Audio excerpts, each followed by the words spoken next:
Bitcoin एक digital crypto currency है जो एक विकेंद्रीकृत नेटवर्क पर काम करता है, जिसका अर्थ है कि यह सरकार या वित्तीय संस्थान जैसे किसी केंद्रीय प्राधिकरण द्वारा नियंत्रित नहीं है।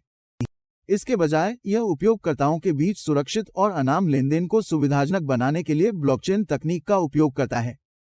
इसके मूल में ब्लॉकचेन एक वितरित बहीखाता है जो नेटवर्क पर किए गए प्रत्येक लेनदेन को रिकॉर्ड करता है।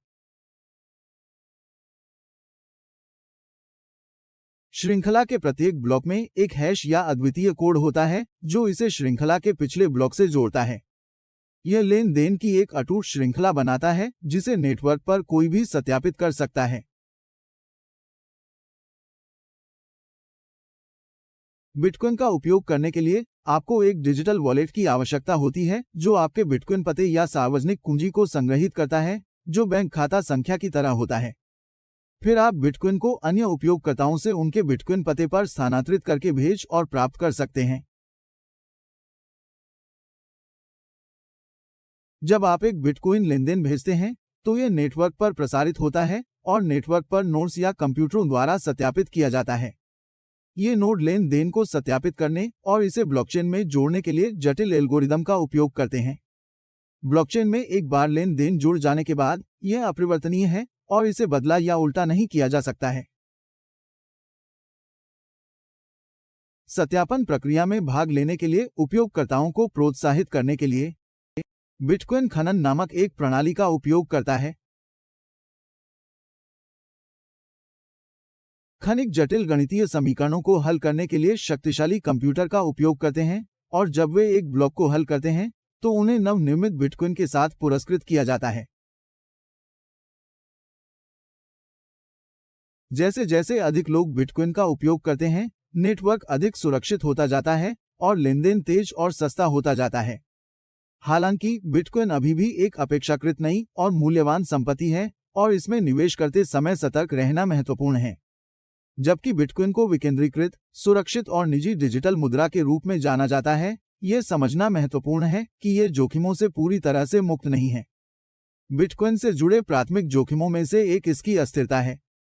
बिटकॉइन की कीमत में तेजी से उतार चढ़ाव हो सकता है और यदि निवेशक अपने निवेश का उचित प्रबंधन नहीं करते हैं तो उन्हें महत्वपूर्ण नुकसान का अनुभव हो सकता है। इसके अतिरिक्त विकेंद्रीकृत मुद्रा के रूप में बिटकॉइन किसी भी सरकार या संस्था द्वारा समर्थित नहीं है, जिसका अर्थ है कि अगर कोई निवेशक चोरी या धोखाधड़ी के कारण अपना बिटकॉइन खो देता है तो कोई सहारा नहीं होता है। ऐसा कहा जा रहा है कि बिटकॉइन पारंपरिक मुद्राओं पर कुछ फायदे प्रदान करता है।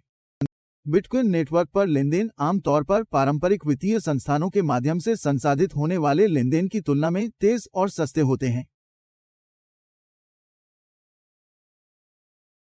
और बिटकॉइन में अंतर्निहित ब्लॉकचेन तकनीक को सुरक्षित और अपरिवर्तनीय बनाने के लिए डिजाइन किया गया है। यह सुनिश्चित करने के लिए कि बिटकॉइन में आपका निवेश सुरक्षित है, अपने डिजिटल वॉलेट को सुरक्षित करने के लिए उचित उपाय करना और यह सुनिश्चित करने के लिए रिकॉर्ड कीपिंग का उपयोग करना महत्वपूर्ण है कि आपका निवेश सुरक्षित है। बिटकॉइन से जुड़े जोखिमों और संभावित पुरस्कारों की पूरी तरह से समझ होना भी महत्वपूर्ण है और केवल उस पैसे का निवेश करना है जिसे आप खो सकते हैं।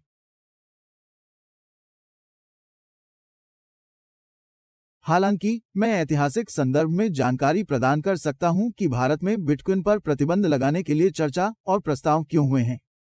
अतीत में भारत सरकार ने क्रिप्टो करेंसी से जुड़े संभावित जोखिमों जैसे मनी लॉन्ड्रिंग, आतंकवादी वित्तपोषण और कर चोरी के बारे में चिंता व्यक्त की है। 2018 में भारतीय रिजर्व बैंक आरबीआई ने वित्तीय स्थिरता के जोखिमों का हवाला देते हुए सभी विनियमित वित्तीय संस्थानों को क्रिप्टो करेंसी में काम करने वाले व्यक्तियों और व्यवसायों को सेवाएं प्रदान करना बंद करने के लिए एक परिपत्र निर्देश जारी किया। क्रिप्टो करेंसी एक्सचेंजों द्वारा इस सर्कुलर को भारत के सर्वोच्च न्यायालय में चुनौती दी गई थी और मार्च 2020 में अदालत ने यह कहते हुए लीज प्रतिबंध को रद्द कर दिया कि सर्कुलर असंवैधानिक था। इस फैसले के बावजूद भारत में बिटकॉइन और अन्य क्रिप्टो करेंसी पर प्रतिबंध लगाने के लिए आगे की चर्चाओं और प्रस्तावों की खबरें आई हैं। फरवरी 2021 में एक सरकारी पैनल ने री सर्कुलर जैसी चिंताओं का हवाला देते हुए कथित तौर पर भारत में सभी निजी क्रिप्टो करेंसी पर प्रतिबंध लगाने की सिफारिश की थी।